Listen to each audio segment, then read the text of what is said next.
Good evening, ladies and gentlemen. Welcome to Carry On at Cush. A weekly open mic poetry reading coming to you live from the stage at Cush Cafe in Eugene, Oregon. Look at all the freaks here. Yeah, let them hear you. If you're on this, good evening, Internet. If you're on this stage, you are consenting to be broadcast live over the Internet on YouTube. It's archived automatically. Go check your iPhone right now. Turn off the sound, but you can see me in a 60-second delay. Oh, boy. Don't you get enough of me? You got to check me out on your iPhone, too. Boo. Thank you. All right. As we're filtering in here, we got a lot of people, so I'm going to cut the chit-chat at the beginning. Can we pipe down over there? Yeah. Hi, welcome. Come on in. It's a freak fest. You're welcome. What do we do here? Poetry. What is poetry? Inspiration. All right, well, none of those were what I was fishing for. The primary language of the human heart is how we've agreed as a dialectic group to define it. Now, what you do with the primary language of the human heart is your business, and this is your stage. So if you imagine it some way that you want it to be, come up here and do it. Don't excuse yourself. Don't tell us it's crappy. Don't tell us who you wrote it for or when you wrote it. We don't care. Just come up here, say your name, and knock it out of the park. Yeah. Why? I don't know. You're going to die tomorrow. I guarantee it. That's right. The Ruskies are going to nuke us. Wait, I'm showing my age. Stop, drop, and roll. Just say no. F you, Nancy Reagan. Yeah, well, I grew up with all that. People dying from sex and no fun with drugs. So you cats who made it through the 60s, you were lucky. Yeah. You millennials, you don't know what's coming, do you? But you're much more responsible than we were. First year Gen X right here. That's right. Can I get an amen for the Gen X? Yeah, we suffered. We gave you Smells Like Teen Spirit. All right, shut the chit-chat. I don't have a poem for you tonight. I have a definition of what a poet is, though. I worked it out the other night in my head. Poet, a vain bitch that fillets themselves with a knife to unlock the words. Yeah. And look in the mirror. Starting off tonight, who am I going to start off with? I'm going to start off with Stephen. Stephen Blue. Oh yes, new house rules. Enter from behind the blue light. Look at Stephen do it. Look at that, isn't that sexy? That's pretty sexy. That's all. You follow the light trail to the back. Stephen, it's your stage. You get 7 minutes at Cush. At that time, you will be heckled off. Good. Bye. Okay, so if we could get an amen for Gen X, can we get an amen for the original hippies? Amen. Thank you. All right. So, inspired. Oh no, we're all good, man. We're all good. Inspired by James' reading of Sinister Sandy last week, I decided to pull out one of my older pieces to share with you. So I offer you my graphic comic book poem, Badly Drawn Daily. Badly Drawn Daily was a seaside girl. Badly Drawn Daily had the natural blonde curl. Born in a kitchen, bred like a fox, her mind was in a jumble like her long curly locks. Badly Drawn Daily was a pregnant wannabe, a trigger finger mama, never silent, never happy. Couldn't love a man, but didn't want no woman, no. Rantin' and a raving is all she could really show. And she'd say, arguing is the new discussing. Fighting is the new negotiating. Dissing is the new being friendly. So where are we now? Badly wandered round the desert, trying to burn out her desire. She knew she hated them god-awful men, but her heart was still on fire. It was there she met Jim Jacker, so gritty and unrefined. But there was something about his demeanor that just slapped her upside her mind. But she'd think, Arguing is the new discussing. Fighting is the new negotiating. Dissing is the new being friendly. So where are we now? In a harmless, fateful moment, in her blue light sparkling jeans, badly jumped her legs round Jim like a vice grip with the means. And she thought, don't throw me under, silent thunder. Wrap me in your quiet storm. Keep me close and keep me true, even though I'm nothing like the norm. And though she didn't know it, Jim had a good heart through and through. He grabbed this wacky woman and he knew what he would do. But Badly was still haunted by her twisted, gnarly past. And all she could do was wonder, could something like this last? And she thought, arguing is the new discussing. Fighting is the new negotiating. Dissing is the new being friendly. So where are we now? Badly Drawn Daily was a doubter through and through. She ranted and she raved in just about everything she'd do. She never knew anyone who could even come close to being true. So in her gnarled up emotional mind, she didn't know what to do. Her heart said, go ahead. Jim Jacker might be the one. Could do all those things properly no one had ever done. But with baggage as heavy as hers, she might as well take a trip and run off to another place where everyone seemed hip. But she thought, arguing is the new discussing. Fighting is the new negotiating. Dissing is the new being friendly. So where are we now? Badly stayed with Jacker Jim in spite of her inner wreck. And time was good to her. It taught her to reflect. Jim was true to his nature. He proved to be the one who nurtured all the pain away. He knew how to get the job done. In time, she actually got pregnant. No longer a wannabe. Had a beautiful blue-eyed baby boy. The prettiest you ever did see. And it made Badly's life feel complete. It made her heart feel full. But sometimes that craziness inside of her would still rise up and pull. And she'd think, arguing is the new discussing. Fighting is the new negotiating. Dissing is the new being friendly. So where are we now?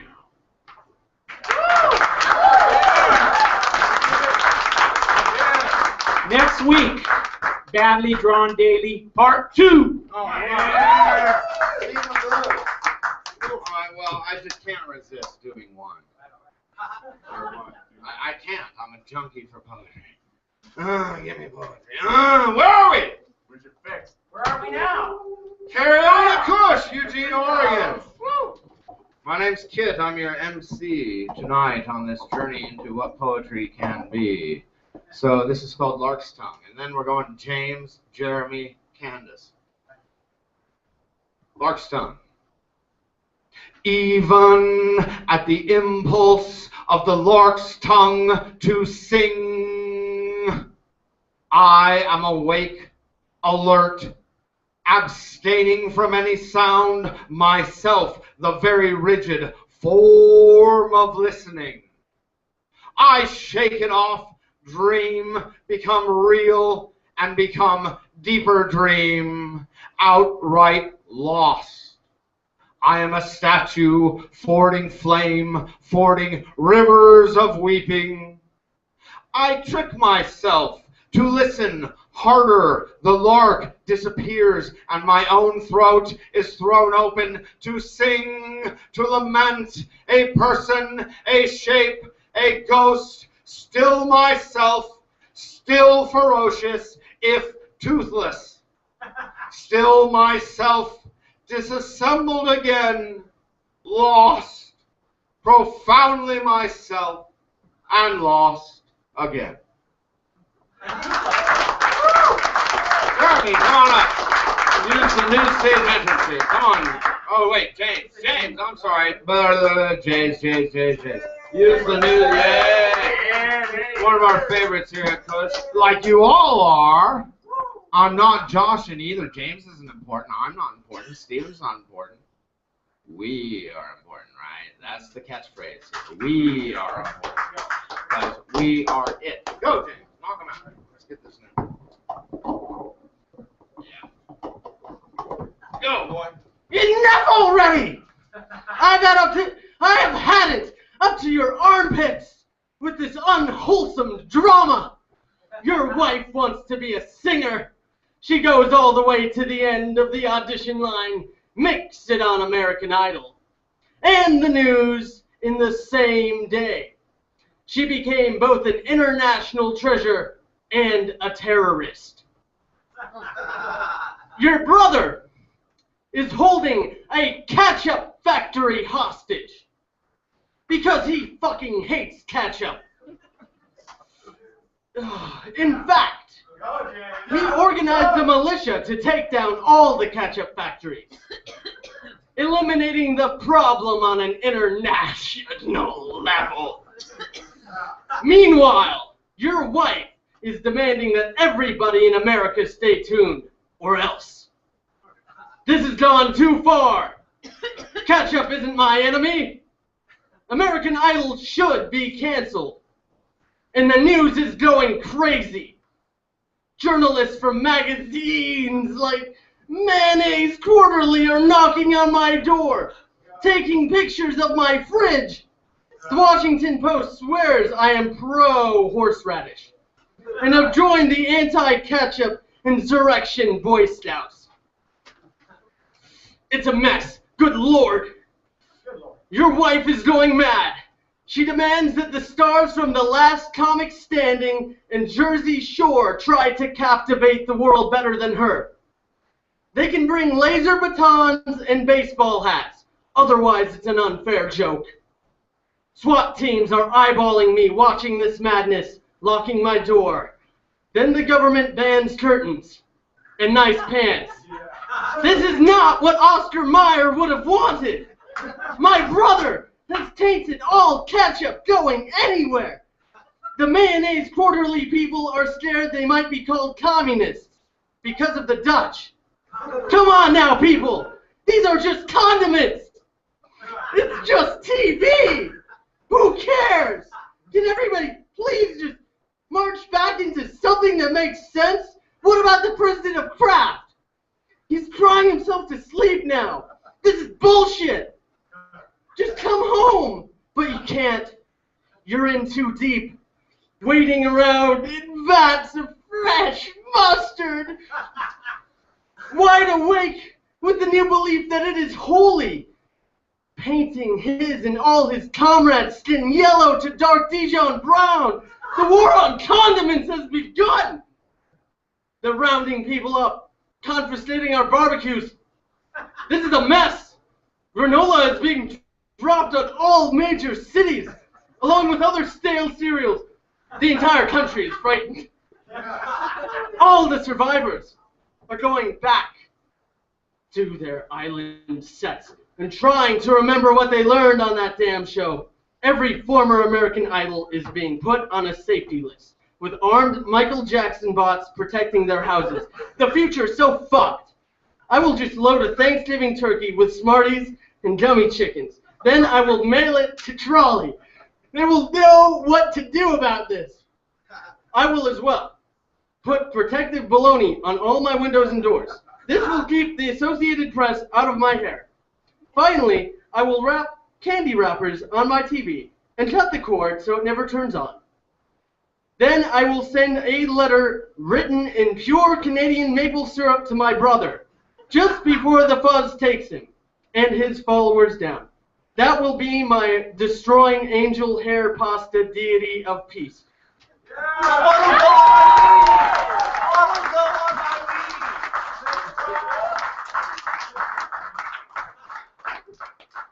don't know what's in that boy's brain. I guess I do. I guess I know exactly what kind of granola and ketchup is in there. That's awesome. You're all beautiful. I mean that. Look at this crowd. What a lovely Eugene crowd we've got here. Come on, Jeremy. Get up here. Also, a friend of mine has traveled far from Humboldt tonight. He'll be performing tonight. He's been in 3 of my shows, so he gets a double slot. Because remember, when I started this, I said occasionally we do a feature. Well, we're doing that. So, right now, it's Jeremy's time to shine. Break it out, bro. James, you make me think I take myself way too serious. That's amen. That's for me to find out slowly but surely. So, put a little music on here. You guys hear that? Yeah.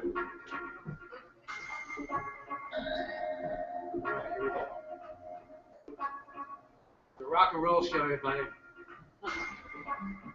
Dignity, a little loneliness, sadness, and peace. A soothing mix. Fear and anxiety no more.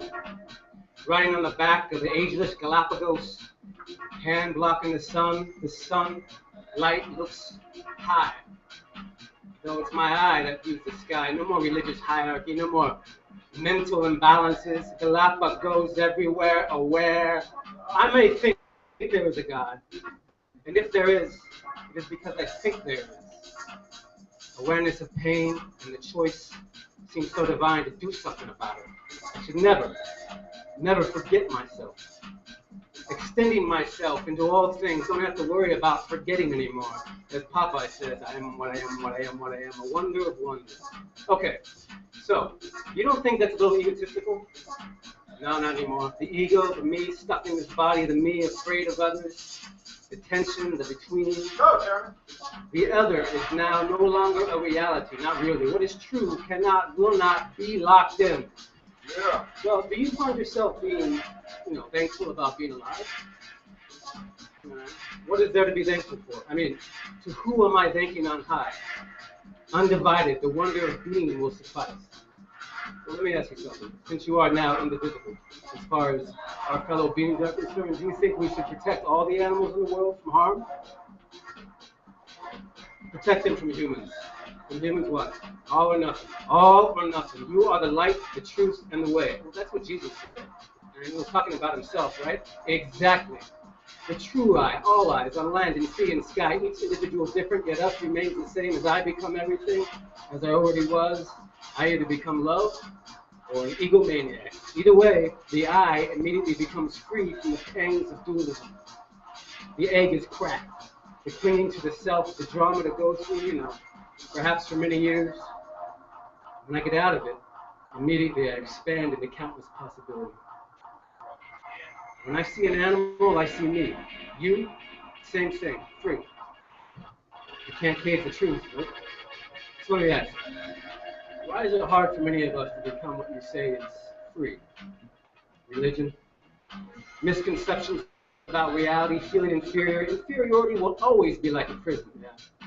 Scared of change, I have to live the truth. I have to throw guilt away and do what feels right every day. Finding what feels true has to be within a focus that is intrinsically woven into us. See, it can be a lonely journey, it's a big change, maybe the biggest change. Then relaxation comes. Heart lets go of falsities, integrity everywhere, a wonder. Many animals have extrasensory perceptions, heightened sixth senses. They're not keenly aware of their individuality. Their biomass does not collapse into a narrow spectrum of eyes. Rather than thinking through, they are searching and reacting. I call this divine ignorance. A human being who overcomes the collapse of individuality, she is called a savior. It's important to make this quantum leap soon, in massing. Well, why sooner than later? Science predicts that our biodiversity of our ocean is going to collapse in about 34 years. No more seafood. That is documented science. Music, melody, play, an orchestra full of various players, no being more or less important. We can kill some of them and still create. Yet the musical genius will diminish diversity, our birthright, soul, muse. And I say play, play, and play, and hey, you want a piece of chocolate? Hey, well, thanks for talking to me, Galapagos. You going to the country fair? Yeah, I'm going. The Kumbh Mela, that's a party. Yes, it is. Thanks for listening, guys.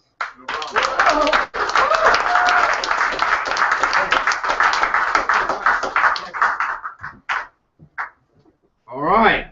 I guess you can bring your own music at Cary on it, Cush. Yeah. Why not? I don't give a shit. Whatever you do to it. All right, first female, Candace. Come on up here. Candace, yes, using the proper stage entrance. First time last week. Let's see what she has to say this week. Let's see how much she's improved in a week. Oh, I know, right? Look at that one. Everyone speak into the microphone and speak up, or I'll turn it up. No expectations. Yeah. No true expectations. And that's what it sounds like when you run out of time.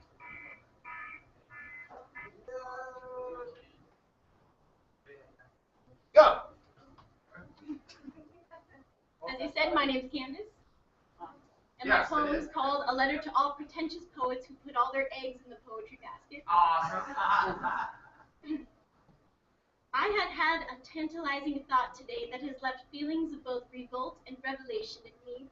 A vision that reveals that perhaps almost all wordsmiths and grammar gurus out there who continuously eye every petty written page in their carefully numbered notebooks as an accomplishment based on word count are causing themselves the greatest genre of harm known to man. The same sort of violence a malice man might bring home from his 9 to 5, 8 by 4 foot cubicle occupying position and causes him to propose to his wife and kids that his place in that square is the only thing keeping them blissfully unaware of how things really are on the other side of a prestigious lifestyle, ignoring the very fact that his love and attention is precisely all they need at the end of the day. The poet himself, having evaded those institutionally sculpted boxes of work productivity and economic progress, still finds loose snares and metal bear traps left unexamined from primitive human history clenched around his bare ankles. With the blood dripping as clear evidence of his mortality, the poet's mind laughs and states, "Ha! Snares do not slow a poet, for only his mind makes what his body transmits to the world. Thus, the essence of a poet is kept safe from any harm, minus a bullet to the brain and the slow effects of time on his flesh and organs. Those who find their self-worth and place in the world as a jumble of sweet, seductively satisfying words on snake-like tongues coated with venom and sugar, I can't help but find sympathy for you and ask how you've belittled your empirical knowledge as you have. Personal experiences make you what you are, and you make your poetry what it is, That's frankly, right. nothing but your own. That's right. To place your value in the hands of any audience who happens to attend that poetry reading the day you decide to read is to put your whole life in prospect, because the words you spew on that stage that night are the only summary of your thoughts they will ever need to judge you entirely. By my observation, friends, nothing is created ex nihilo, and God has put forth all his effort to keep that little secret from his sons and daughters. Poetry is not about the value of your extensive vocabulary of the English language or the captivating effects of your performances. What is it? It's about your life and how you decide to let us know what goes up in your fucked up little mind.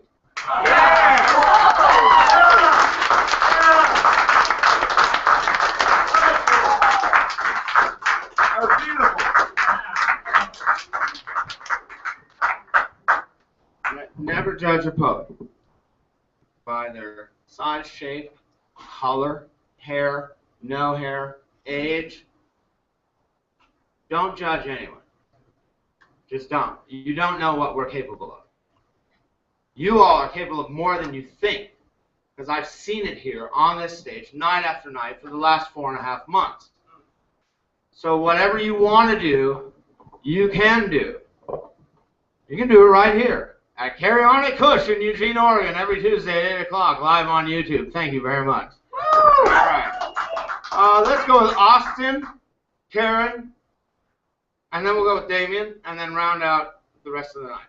So, Austin, Karen, David. Those are the next three. Come on up, Austin. What's he going to do? I don't know. What's Austin going to do? I hope so. All right. All right.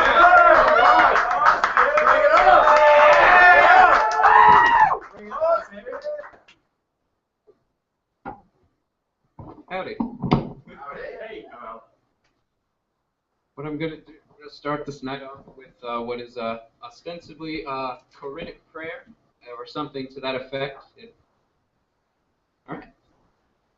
Dream foretell what I can't tell. Swig bucolic Zinfandel. And scream and shake me all about, and I'll rake for Reiki inside and out. For it is you, the low-laden, love-laden, passive-aggressive maiden of the sunburnt pagans that we wait for. We wait for a thud, a lewd pulsating of peculiar participants. They go with the motions, merely quoting, "Go, man, go, go, go." To what quotient of an inkling do you ever play about thinking like it won't be straining in the last month remaining? Second to nil, when knowing nothing is productive when it's entertaining. So that's why the shaking going on is shaking for you, baby. The conduit that drains holograins, now ever privy to 5D comprehension, however, may provide elements of 3D subconscious tension. The kind that may drive an individual to become a degenerate punk, a mortician, or a Jesuit monk. So it is of you that I hyperbolicize to the extent the remedy of thee, solipsistically of such to the proclivity of proclamatory soliloquies. In closing, I claim before closed eyes I see you and me, baby. That's wow.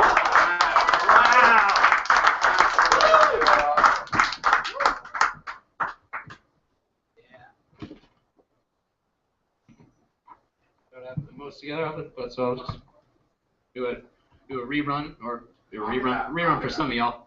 Reruns. Called cursive. Watch and wish. Anticipating kernels, perfectly comfortable in every position, even with the missing strings. I miss those bumps that protracted when she used to sing. The notes would hit in such a way to that of curdling dandelions through a siphon in my trachea, evenly distributed of ASCII succulent petals of the octave. Whilst many a maneuverous manualist reiterate the language of love to little more than pedantic sonnets and manipulative murmurs to Moldavite mamas. However, real nubile knowing lies here in the mammalian grunt modality of communication. So dig this whole dialogue thing, and yeah, it's less a cakewalk and more a water fast, breaking a mass glass on glass on glass, most fragile when read than said in any language etched in your Akasha baby head. All right. Yeah. Bring it down, bust it out, and move it around.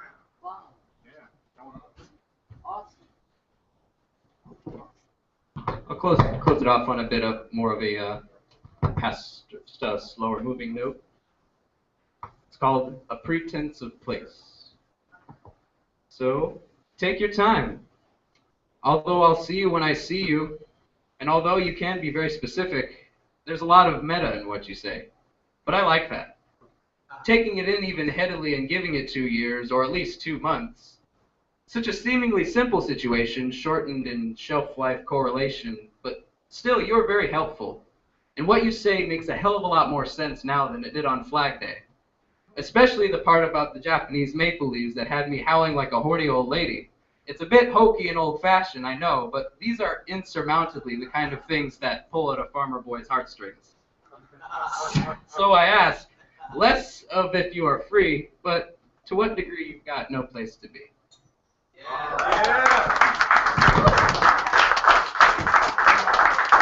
You never know what's coming out of anyone. This is coming out of Karen next. Karen to the stage, please. Who are you? Who am I? I don't know. Who will we be tomorrow? I don't know. Come on, Karen. I don't know. I'll take that chair. I'll take that chair. You want a smaller chair? What's this control? I don't know. You want a smaller chair? See that one right there? Make it 2 on this. I don't know. There we go. All right. It's a miracle. Right there. Yeah. Hey. Back, Simba. Back. Go there. This is a time of reflecting, and this is a time of reflecting, and want to go right now. Comes right. No script. No nothing. Okay. Like a moth descending on my shadow, I look at your blood-stained eyes. I watch you as you feather out the universe tonight, brave beyond brave, dancing grave top to grave top, and below the earth I watch.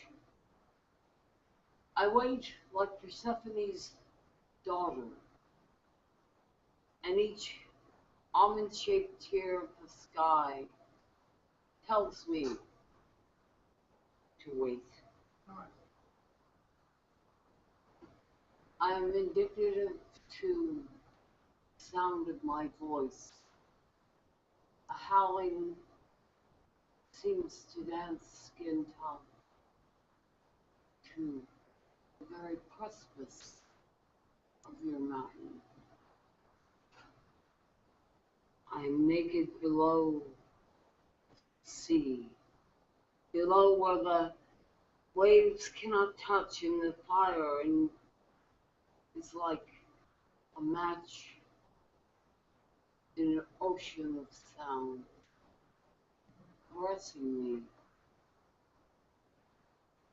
In reality, there is a bird with voiceless wings watching me, and that moth escapes the night to sleep among the petaled rocks. I am the fingerless voice, the very essence of some sort of dance without words, without anything. A gray becomes me, a silver ignites, and every drop of the sky is in balance with my soul tonight. I am not. I am not. I rest and I retreat. I escape to come home. I am breath, enduring, lasting, waiting, coming, going, lingering. What I didn't do last night, I'm doing now. And without the help of any narcotics or inescapable psychedelics, I am existing for this breath that lasts forever. Like that moth resting on a rock that could be my future stone uncarved tonight.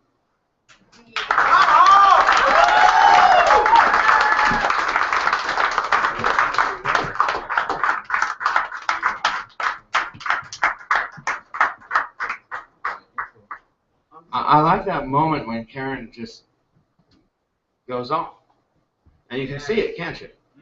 You see the minute she goes into the trance. If you don't mind my calling it that, Karen. Very shamantic of you. Who knows what shamantic means? Yeah, that's very good. What do shamans do? Fucking cool stuff. That's right. That's right. What language do shamans use usually? Poetry. Poetry, everyone. Shamans use poetry because they are magic words. Are you saying on the show? I'm saying, I don't know, I'm saying it is shamanistic to me. Not bad, huh? Not bad, huh? Not bad. I don't know what he's doing. This is a very old friend of mine. It's been at least 3 of my theatrical performances. I'd like to bring to the stage from Humboldt, California, Damian Mario Lang. And then we'll do our 7th inning stretch. I don't know if I'm even going to use the mic. You need to use the mic. I do. Let's stand it up right where you are. Can you hear me? Yes. Can you hear me now? I hear you Can better. you hear me in the back? Yeah. Oh, good. Yeah, we're out there. There you go. Hit it. All right, there we go. All right. I'll look out, folks. Oh, I gotta set the mood for this first piece. Look out. Slimy, succulent, saucy, hot, sweaty, stinky, deadly, vicious, cuddling, foreign, fucking ferocious, gentle, kind, universal. That's just setting the mood. I got rocks in my pockets and gas in my shorts. I'd be a millionaire if farting was a sport. You walk around in your suit and tie. I wonder in my heart how you ever get by.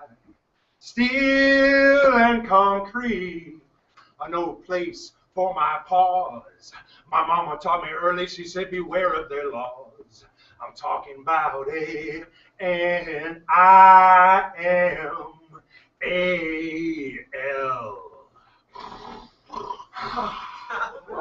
Animal, animal, animal. Animal. To feel and express your emotions, they say, is a sure sign of weakness and you'll become prey. But you and I know behind those cages of lies runs a free roaming beast with blazing eyes.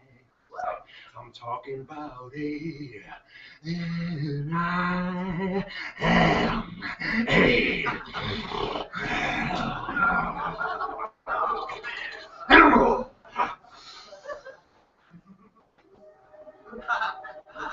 With food in my belly and blood in my veins, I got a voice so loud it melts all the chains. Like the sunlight on the moon, it waxes and wanes, while I fathom the sources of beauty and make sense of all the pain. If put to the fire, you will hear me say, love them or kill them, it's all the same. Fathoming the sources of beauty and making sense of all the pain. These are the twins in the human game. I'm talking about A, and I am A-L.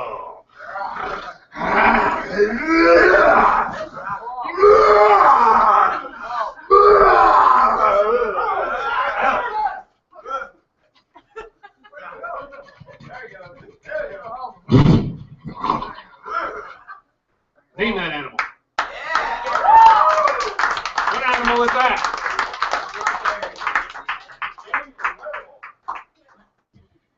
We are all dust specks. We are worms. We are invisible whispers. We are loud cries in an endless sky. We are all of everybody that has ever walked the earth. We are trying to connect the two ends of oneness and separateness. We are floating in waves too big to see. We are drops of water flying through the sunlit air, an ocean curling itself onto earth, caressing again and again the insides of our mystery. We are feathers tucked under for warmth. We are wings spread wide for ease of flight. We are rocks sitting for so long our insides are outside. We are hot, swirling, unfathomable energy, turning into dreams. We are images, once swallowed by our ancestors. We are beyond our knowing what we are. We are everything we have ever known. We are in a nutshell. We are an infinite trail of definitions. We are lost and hungry to find our way, yet perfectly able to be the way. We are dancing, we are moving, we are forgetting to remember. There is no one to follow. We are pomegranates in all stages of life, over and over again. We are the same tree of life. We are from the earth. We are from the universe. We are this.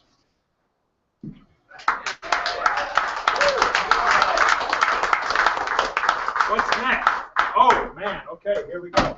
Yeah. Better do it up. All right. All right, here, check it out. This is old school. Old school. How's this go?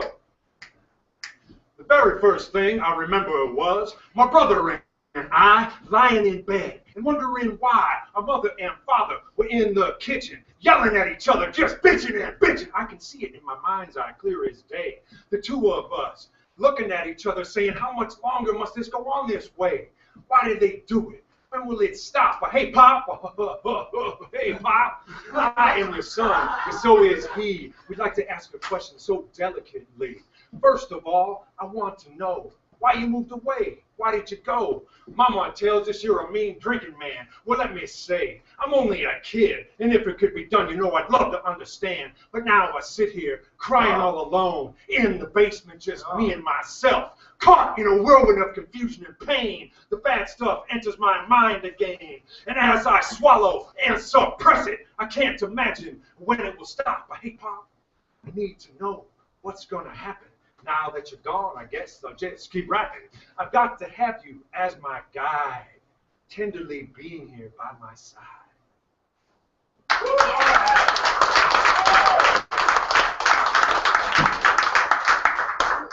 was told you could wear a costume.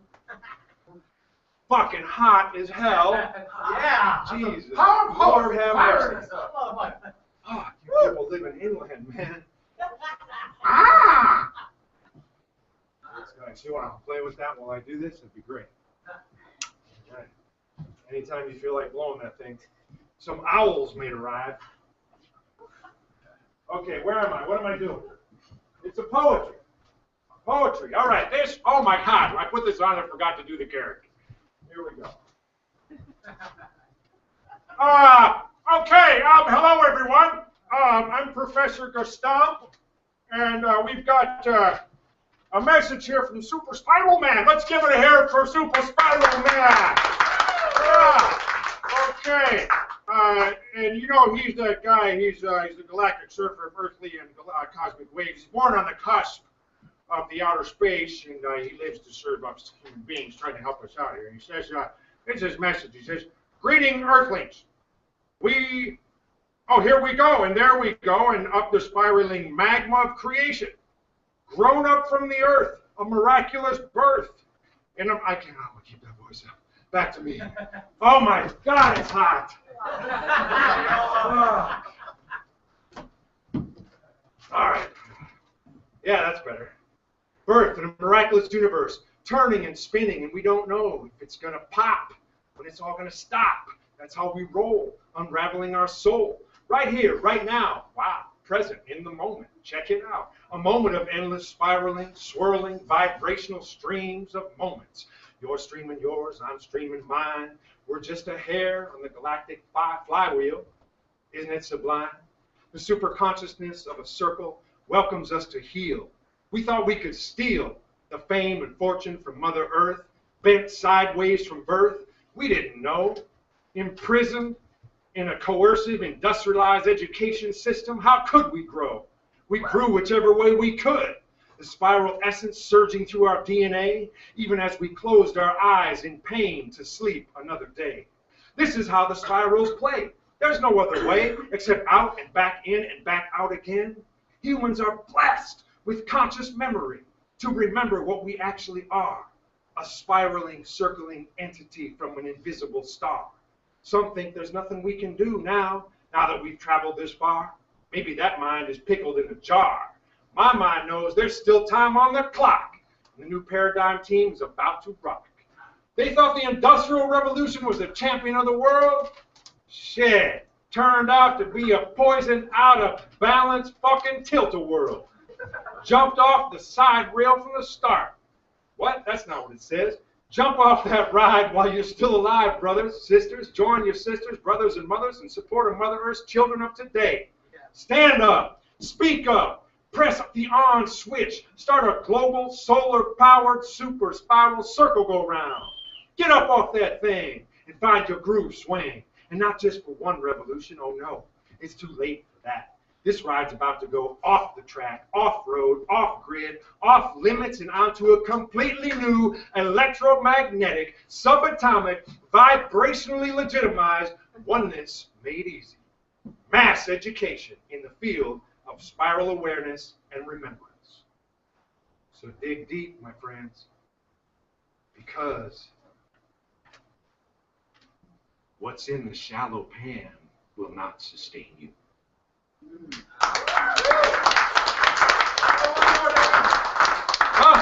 more.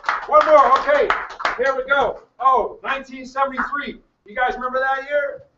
Yeah, I do. Fuck yeah. 1973 fucking rocked.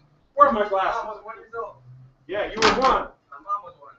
I was 9. I was 9 years old, going on being a 49-year-old midget. 1973, my first blowjob. Wrestling on the waterbed. My desire to get laid was high. Those girls thought I was jiving. Tits, pussy, I was grabbing it in public. South America, coffee, liquor. What else? Crime. I stole bicycles. I stole cars, purses, candy from the poor box, fire extinguishers for wars in the street. Took from the fraternity row. Food, bicycles, and stereo. Dine and dash, siphoning gas, clothes, shoes, wood, furniture, giant candles from the church, you name it, it was all free to me. Moped, David Larson of Larceny, lit the church on fire. I was on LSD, smoking weed, taking cocaine, tequila, beer, hopping trains, and killing rats. Car bumping. Frank Zappa, Johnny Klugman, Sean Motto. I was going, okay, let's do this. Give me a topic. Smoking weed. Kathy Archer was his name. 60 seconds. 60 seconds. Kathy Archer, she was 19. Blonde, I was 8. I was walking to school. She said, Ari, or Sneak, that was my name. Come on here. You ever smoke pie? I said, no. She was beautiful. Full lips like bubble gum, blonde, brown eyes. She took me down in the window well of a church, smoked up the joint. I took a hit. I don't remember what happened after that, but she said she kissed me.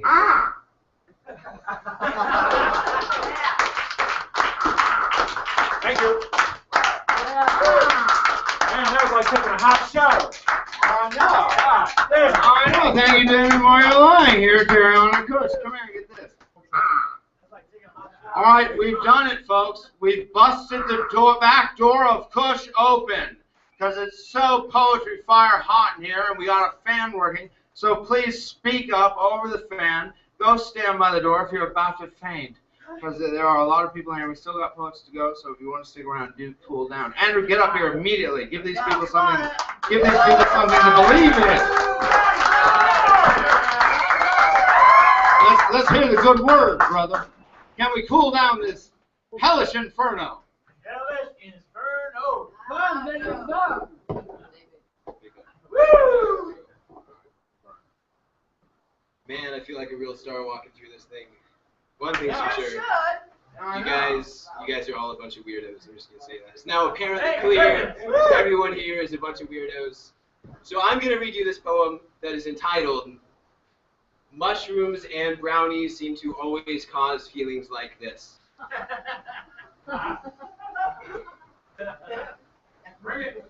We are dreaming. And when moments become memories, we must learn to stay awake, drifting, lucid through multiplicities of mental states, sifting through them. For a ghost, we can call wholly underneath them, sometimes thinking we found something, other times thinking we found nothing, remembering. Even this is just a phase in our awareness, so many things passing through us, like strings and percussion and stories told to us beside our beds and tears we have woken up from, and bodies passing back and forth within each other, drinking deeply from the energy you and I can see, floating from every item in this room, each object a shape of ourselves that we have been or will be. Scissors and quarters and cell phones and rocks, we can be so many things at once that defining ourselves as anything is defying possibility. We should see even this moment as a memento of something that has just passed into gusts of wind and hurricanes. And we are sprinting so fast trying to catch up with the this, the now, the whatever the hell is going on here. Lucidity. We are undefinable beings even as we see and feel the borders boxing through us, groping vanity, impermanence, and futility. These are goads placed perfectly by God's good henchmen, guiding us to muses ready to make miracles burst from wombs, terse held tight in each cell, infinitesimal like crop circles from Pluto. Each one of these is a goad that God has given us, to let the existentialist in us pierce through us and realize that there are more of these damn goats everywhere than any of us could have expected. They are all over everything right now. We are even made of them, so sensitive enough to see we could feel so much suffering, so much discomfort and angst laced into every bleeding second. We are in this place, oystered within, yoked to anything under the sun we could hope to find refuge in, like genies through the desert sands chasing mirages. Banging, banging, there is clanging from the outside, kitchen pans bashing, and at these times, we can feel it. You know those times when you feel like you're dreaming. It is circuitously frictious in a way we hope is not malicious to fracture us, but it is beyond that. It is each change in tempo an invitation to forget the last song and become enthralled to dynamics you will find your limbs meshing with if you let them, even though it is a new beat. Even if you feel offbeat, all you can do is to keep breathing, and you keep dancing, and you stop thinking about what you should be doing, and you be enthralled in learning what it is to be, and be a being such as this, undefinable by any microscope or telescope or isotope or shape or slope. You are not defined by shapes. Shapes are defined by you. You do not beat to tempos. Tempos beat to you. And seasons change for reasons we are not all that privy to, like me and you going in and out of this, dreaming, awake, lucid, so real solid waves percolating, pieces shadowed, endowed. We are well-endowed beings to be so filled up in this awareness that the providential gods are invitations to openness, that the universe can always be weirder than you think it is. Those goads poking through as points inside poems, challenging us to speak to ourselves from different perspectives, to try on different voices, and do that long enough to realize we are all just playing around. And this is meant to be. If it's not, it's wrapped up in inevitability, just as good as fate. You see, I know who you are, and you know who I am, because I see you, and you see me, and I am like you as you are like me, just like I am as you, and you are as me. So whether or not we ever meet, we understand each other. That's right. I'm dying, and you're dying. But I'm not you dying, and you're not me dying. We are dying separately together, you and me, it seems, undefinable even by these words, just letting the spirit move us whatever way it does, and sometimes the spirit seems to contradict itself, a goad to interrupt our Tao, to come to realize we have not been bowing to existence properly. I mean, look at me.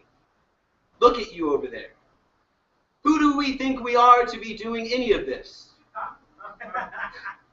And we take one deep breath to swallow what we're doing, and that's it. That's the impact. A goad on top of a fucking goad. Yeah. And there's God, fallen there. Dude's been through a lot.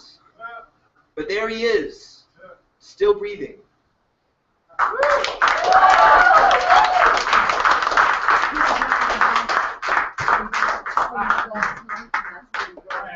That may or may not have been written under the influence of anything. I didn't hear anything, Nancy Reagan. Yeah. So why? Everyone stand up.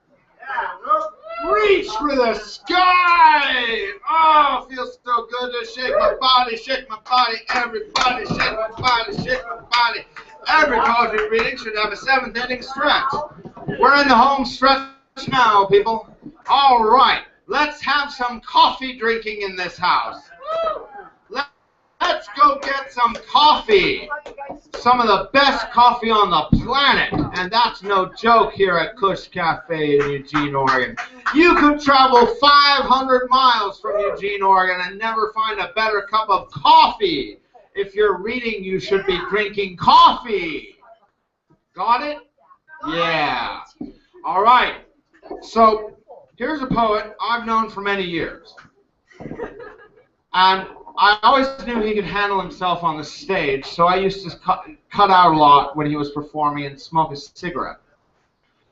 I have at Cush had the great fortune of paying attention to him now.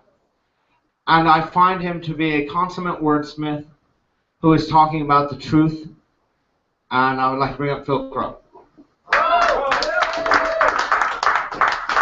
My little editorial, which I'm allowed to do. Here you go, Phil. It is the right entrance. Yeah, well, it's Phil. It's Phil. Yeah. Go.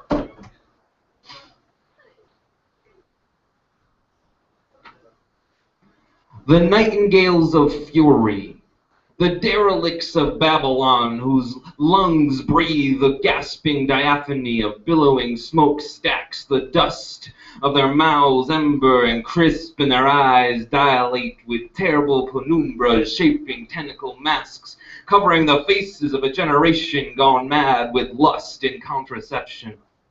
They come from windswept avenues of overhauled pranksterisms whose street lamps bristle with the dark murder of out-of-the-way places born into life from the leg bones of seraphim alcoholics crossing aeons of time in an instant, that zero between 2 points where past and present collide in harmonic ecstasy that spans the cause and effect of the universe, and they are that cause and that effect. The nightingales of fury, born from the bellicose red belches and bestial platitudes of this hemisphere-spanning nation of ours, and with their flutes they pipe the grand chorus of all becoming, so those who can listen will hear, because though we've heard it all before and know how the ending will rise, without the dance there would be no pulse, without the singer there would be no song, and without the poet meaning would stagnate, and all that we know of consciousness would be a heap of pilfered refuse upturned by the games of rats and shat out 3 days later, and those who are called to dance and pound the floor and shatter the building blocks of reality, those who are blessed with the searing lunatic firebrand of perception, those who can blow the house down to the foundation and raise the beams of the shelter yet to come. I praise you.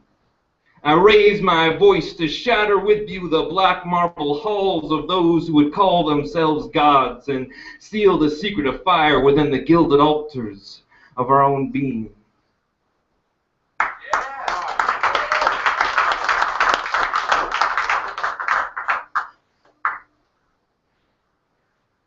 In this, the last struggling stretch of zenith, when all felt qualities of human insight into community must dash ping-pong balls against the brick-faced walls of ones and zeros, those digital repositories of long-sought lustful deities, the crisp starch of shirt collars pressed into integrals, lustful collective symmetry of hexagonal surface tension, we, the people, do declare an end to the pistolero's mad reign of terror, for who can control humankind when the buzzsaw heart pound of decency's grand mounding pulse of electric mainframe shattering those black marble halls, whom we have called gods, demons, dark angels of disrepair, and who I call pistoleros, for shouts of all innocence, bystanding all mutants, has been, who were born to witness the tyranny of any who could aim weapons for the intent of lobotomy and genetics, the frontal lobe portus of a nation. And we will see the pistoleros transmuted from the damning into the damned. As from this typewriter I do declare an end to electric murder. No more caste system. No more darkness at noon. The white lotus phoenix will rise from the gnarled, gnawed, bleached bones of all pistoleros who would claim to limit freedom in the name of prosperity, and the rhyme and reason and madness turn into method, and where and when the pistolero's smoking snake whose tail devoured its mouth, now that no one can tell when the experimental human stage of nascency woke its hourglass tempest of sand, brushing dunes of memory, but I know this. We are the gods who dream themselves awake, born ex nihilo from and into nothing, of all becomings return, the embers of truth's infallible flaming blade, the pistoleros, the great weapon bearers of Maya's eternal circular hurricane. We chop you down. We chop you down. Right. Yeah.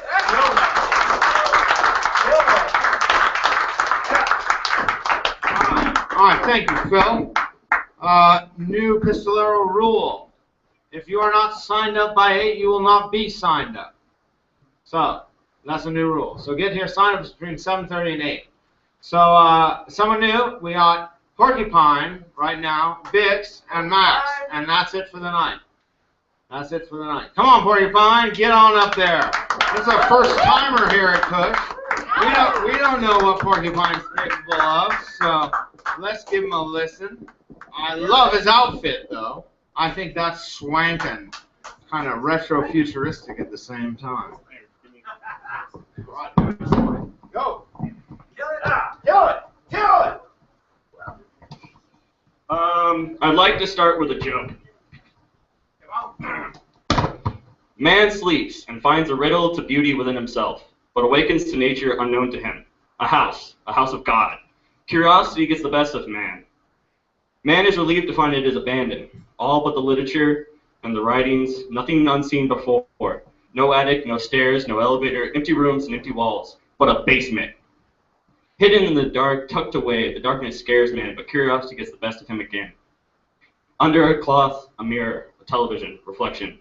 Man overwhelmed, reality becomes lucid. Indeed, like himself, man steps into himself and steps out again in discomfort.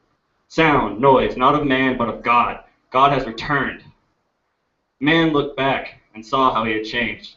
A shaved leg, scarred face, donkey dick, blood-covered she-mouth. Man so shocked with himself, he changed so quick. He became fear and stumbled back into the dark. Man came for him. God came for him. Man only knows mistake. And his only mistake? Praying for God.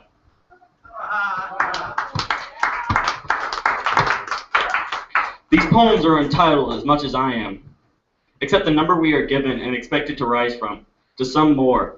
We give it more ourselves, a name, a face, a wonder from within ourselves that rises up out of us, but often serves no purpose. Like how I often serve no purpose, but how I will also rise, wander the room and search, finding nothing, I pick up a book and my quill, and I write and write and write. Something too that rises out of me but serves no purpose, but the same as the numbers we are given to count the days, the same untitled days that follow and find value within themselves from this book and pen that number the pages that I have left. I've been born a bat, a vermin angel of the night, the symbol of rejects and monsters, made a vampire when grown into a man, sucking out that all is that is vital to you, but needed by yourself, for myself, rejuvenated, rejuvenated, reservated, retribution. I needed to refill myself. I suck it out of myself to be this. Refilled with it, and I flee, ashamed of what I have done. I find from society and resist myself. What a lie. I make myself into a porcupine, not to be seen in the air or found on the ground, hidden in the hull of a husk of history, a hull of tree, curled into myself, quills pointed out against the world, sleeping, dreaming of something, yet still they find me, lured in by an old demon's charms to a would-be innocent, friendly dog, cute with obscurity, savable from innocence. They prick themselves on my quills and bleed into me in attempts to grasp and hold. Refilled, I hold them back against my soft underbelly. Ashamed of myself, my quills break against history.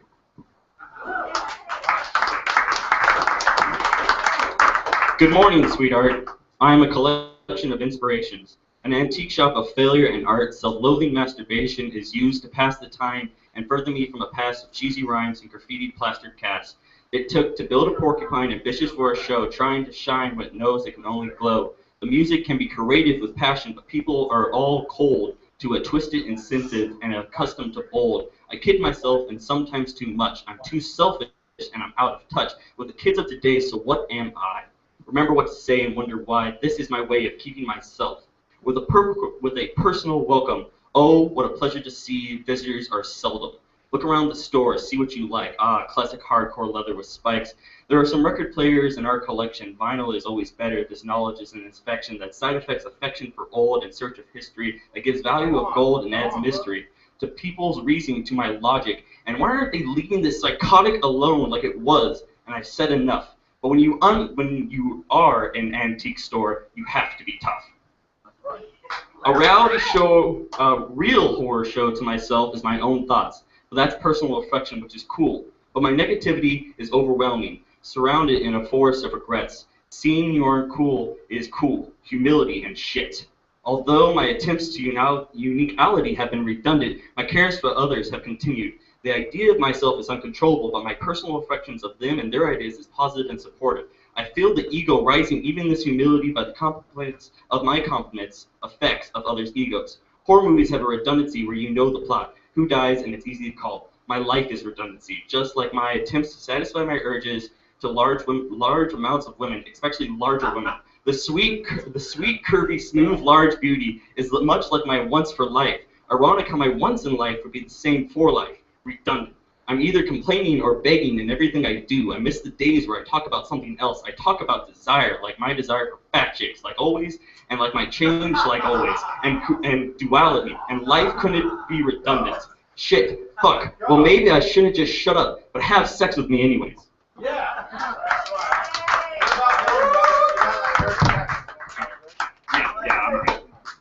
All right. Done? Yeah. Woes stick to me like sweaty southern heat with a taste of bitter nostalgia. I look back behind me, past all the trees, and I search for salvation hanging from a branch, waiting to be plucked. Right time and moments and now. Dying days the same color as its skin, a little pink orange, a fuzzy rim bursting with revival and refreshment, a dull sweet tang that is unlearned after long days under the burning sun, a long walk down a beautiful road. Memories of a lover, of love, of happiness. Sweet, refreshing treat savored. Life is just peachy. I hate...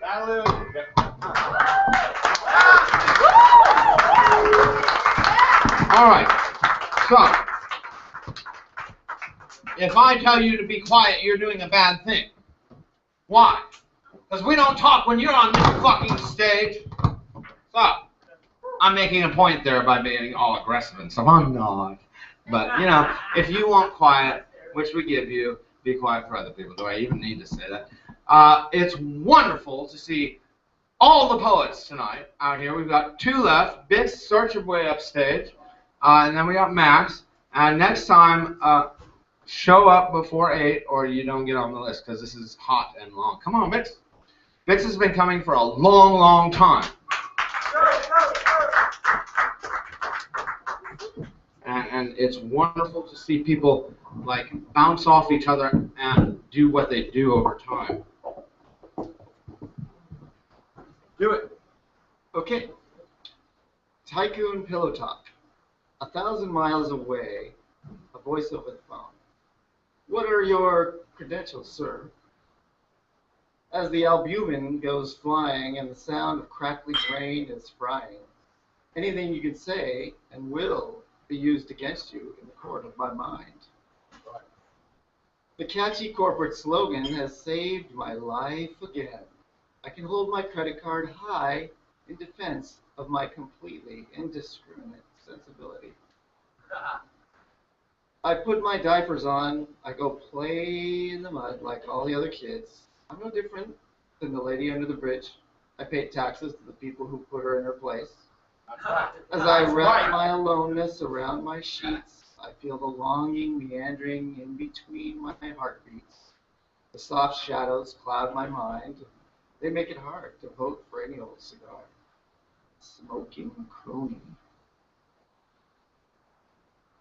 It's in vogue to be so conscious.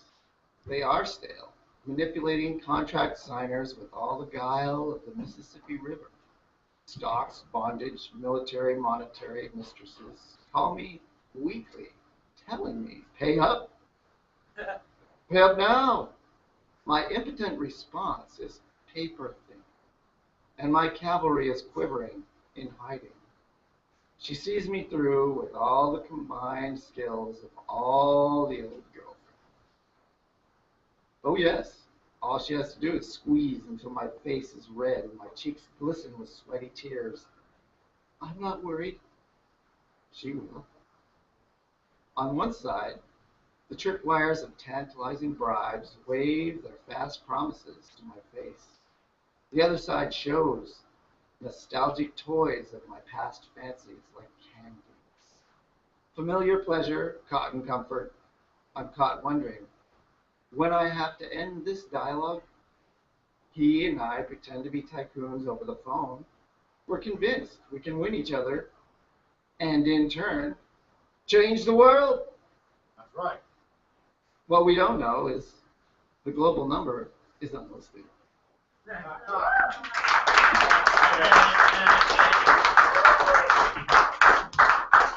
Thank you, bitch. No, she won't worry a bit, will she? No, she won't worry. No. All right, Max, come on up here.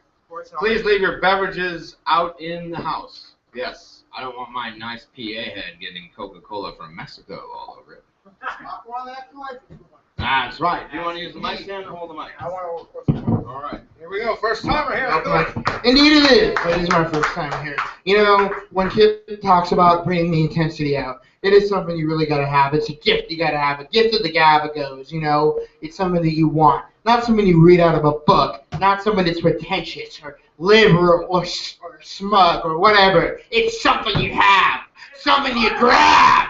Hold up. And it is a trance. It's something you go with. You go with the flow. It may be crazy or whatever, but you go with it. Yeah, go with it. Run on, motherfuckers. I'm done. Love you all. Thank you. Wow. Tested out the old system there. We didn't peek out. You did. Where are we? Where are we? Cush! In Eugene, Oregon, doing Carry On and Open Mic Poetry Reading. Travel from far, travel from wide. Come here, you will be loved. We don't judge. We don't like it, we go outside and smoke a cigarette. All right, come back. You got 7 minutes next week. You know that. The alarm shouldn't be going off. You should be practicing because you're all diligent, professional poets. I dub you. If you're on the internet as a poet, you're a professional poet. You're not going to get paid anything as a poet in your entire lifetime. You're not going to get paid shit. Get used to it. You're not going to make a nickel. You're going to spend all your resources rather to do it for nothing. Why do you do it? Because you can't help it. Because this is real fucking emotion. We are speaking our heart. You don't get paid for that. You get a group of people who like to listen to you sometimes if you're lucky. If you're lucky. If you're lucky. So, we're very lucky, aren't we? Yeah. Yes, we are. Yes, we are. Yes, we are lucky. Yes, we thank Josh and all the crew members at Cush for giving us this space to use as our personal rant house of poetry. That's right. Best goddamn coffee in Oregon, and therefore the Northwest, and therefore the world. That's what I'm talking about. All right, now go out, be good, have fun, don't intentionally hurt anyone, and if you do hurt someone, tell them you're sorry. Why? Because you're a poet, and you should be able to do that. Tell them you're sorry. Good night.